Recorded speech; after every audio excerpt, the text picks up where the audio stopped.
सुंदरपुर जंगल में जैसे ही रात का अंधेरा छाने लगता, सारे के सारे पक्षी अंधेरा होने से पहले ही अपने अपने घरों में पहुंच जाते। और जिन पक्षियों को काम की वजह से घर आने में देरी हो जाती, वो तो डरते डरते जंगल की तरफ बढ़ने लगते। और आज तो सुनहरी कवि को घर आने में देरी हो गई थी कि तभी अंधेरे का फायदा उठाकर वहां एक डाकू पक्षी आ जाता है और सुनहरी कवि से ऐसे कहता है। चल लोग, अभी जल्दी से अपना सारा का सारा कीमती सामान मुझे दे दे अगर अपनी जान प्यारी है, लेकिन अगर नहीं तो फिर मुझे बता दे ताकि तुझे ऊपर पहुंचा दूं। नहीं नहीं डाको पक्षी जी, आप मेरा सारा का सारा सामान ले लीजिए, बस आप मुझे कुछ मत कहना, मैं अपना सारा सामान आपको देती हूँ।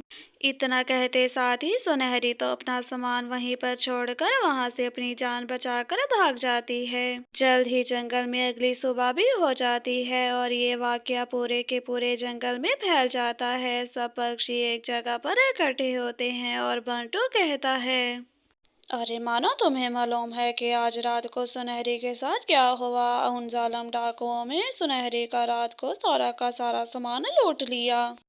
ये कौन सी पहली बार हुआ है? न जाने कितने ही पक्षियों को उन डाकुओं ने लूटा है। बेचारी सुनहरी भी उन डाकुओं का निशाना बन गई। इतना कहते साथ ही वो तीनों तो जल्दी से सुनहरी के पास जाने के लिए वहां से उड़ते हैं। सुनहरी बेचारी तो बहुत ही ज्यादा डरी सहमी अपने घोंसले में बैठी थी।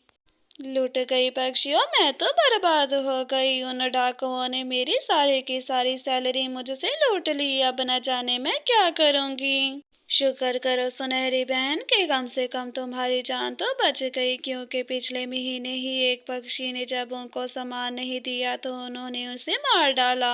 ये बात सुनकर तो सब पक्षियों में डर की एक लहर दौड़ पड़ती है और ऐसे ही जंगल में कुछ दिन भी गुजर जाते हैं। समय गुजरने के साथ साथ अब तो उस लूटने वाले पक्षी का हौसला और भी ज्यादा बढ़ चुका था, क्योंकि अब तो वो आए रोज ही किसी ना किसी पक्षी को लूटने लगा। अब तो कोई भी पक्षी अपने आप को उस जंगल में महफूज नहीं करता था और इसीलिए सब पक्षी एक जगह पर इकट्ठे होते हैं।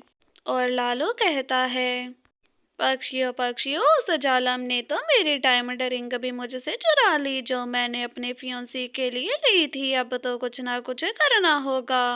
हाँ पक्षियों, मुझे भी लगता है कि अब हमें अपने आप को बचाने के लिए कोई कदम उठाना होगा, वरना इस जंगल में कोई भी महफूज नहीं। इस सब से बचना है तो फिर तो हमें अपने जंगल में लाइटें लगवानी होंगी, क्योंकि लाइटों की रोशनी में वो डाकू किसी को लूट नहीं पाएगा। हाँ पक्षियों, मानो ने बिल्कुल ठीक कहा, क्योंकि वो पक्षी अंधेरे का इस्तेमाल ही करता है। अगर हम अंधेरे को खत्म कर दें तो हमारी मुश्किल हल हो जाएगी। आखिरकार सब पक्षी जंगल में लाइटें लगवाने के लिए रजामंद हो जाते हैं। जंगल के सब पक्षियों को लूटने वाला डाकू पक्षी और कोई नहीं बल्कि जंगल का कालो कावा था। वाह वाह मेरे सुंदर पति, तुमने तो इस महीने बहुत सारे पक्षियों को लूटा है। मुझे एक डायमंड नेकलेस पसंद आ गया, बिन पैसों से बोलूंगी।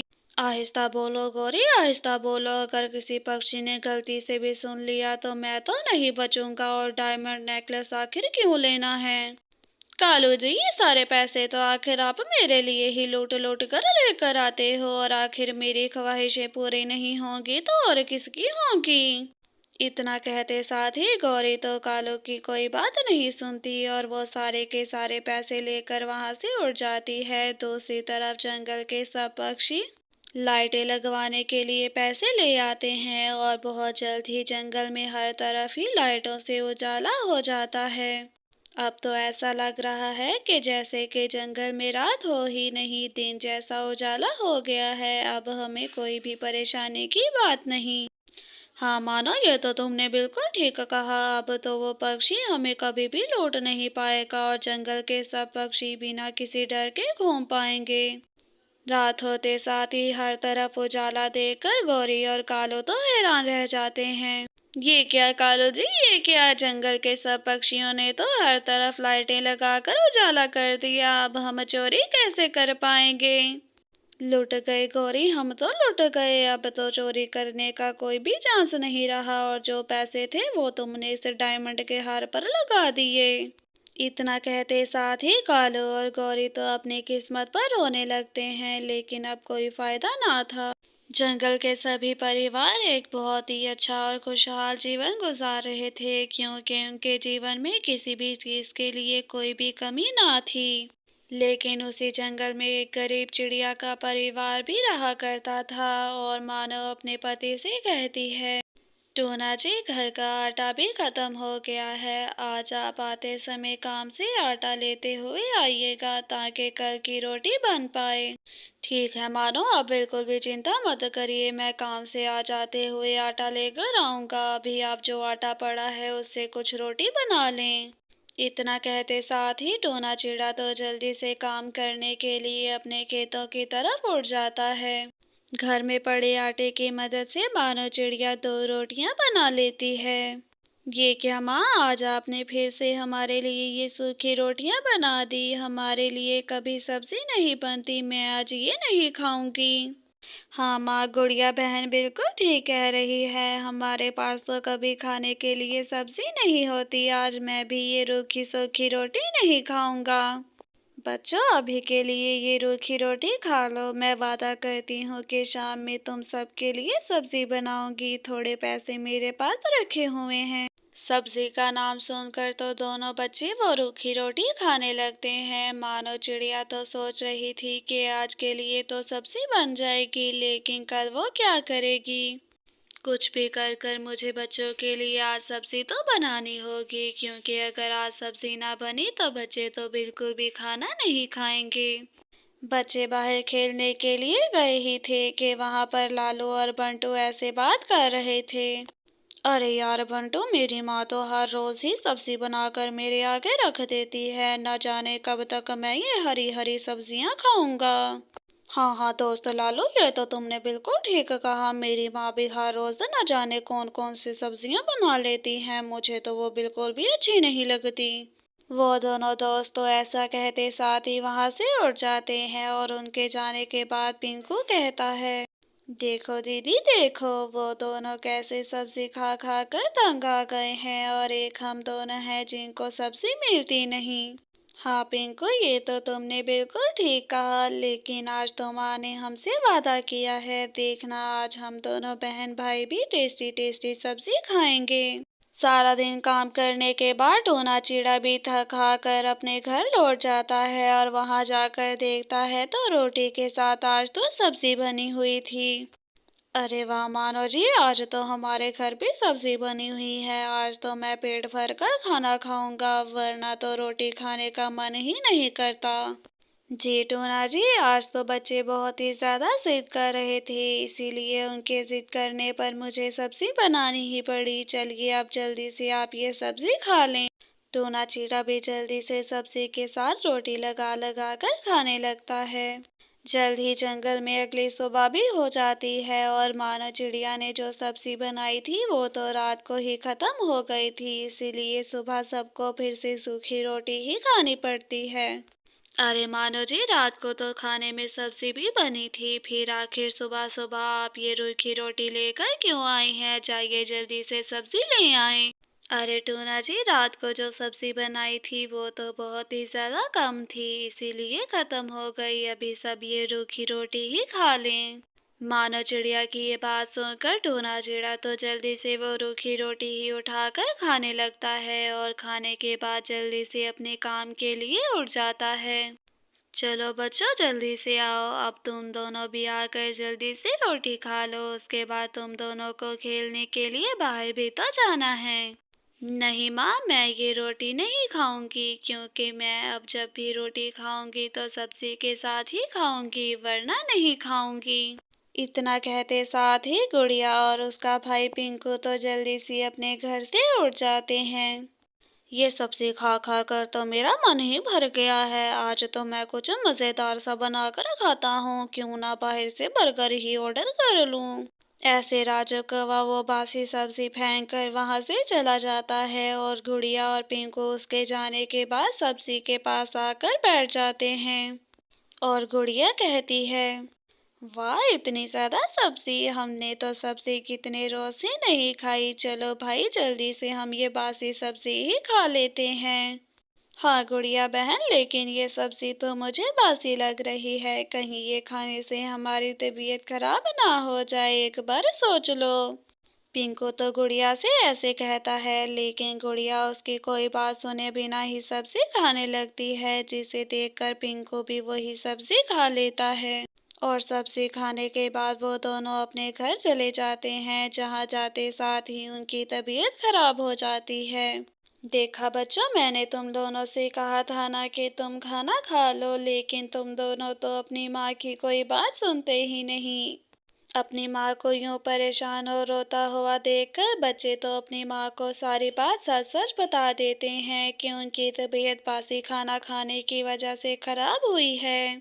बासी सब्जी खाने की वजह से तुम दोनों के पेट में इतना तेज दर्द उठ रहा है। मैं अभी तुम्हारे लिए दवा लेकर आती हूँ। इतना कहते साथ ही मानो चिड़िया तो जल्दी से अपने दोनों बच्चों के लिए दवा लेने के लिए घर से उड़ती है और जल्द ही जंगल के वैद्य जी से दवा लेकर आ जाती है। मानो चिड़िया तो बहुत ही तेजी के साथ उड़ती है और जल्द ही अपने दोनों बच्चों को आकर वो वैद्य जी की लाई हुई दवा खिला देती है। जल्द ही जंगल में अगली सुबह भी हो जाती है और अगली सुबह होते साथ ही मानो चिड़िया के दोनों बच्चे तो बिल्कुल ठीक हो जाते हैं। अपने दोनों बच्चों को ठीक देखकर मानो चिड़िया तो बहुत ही ज्यादा खुश हो जाती है, लेकिन अब उसने सोच लिया था कि उसे कुछ करना होगा।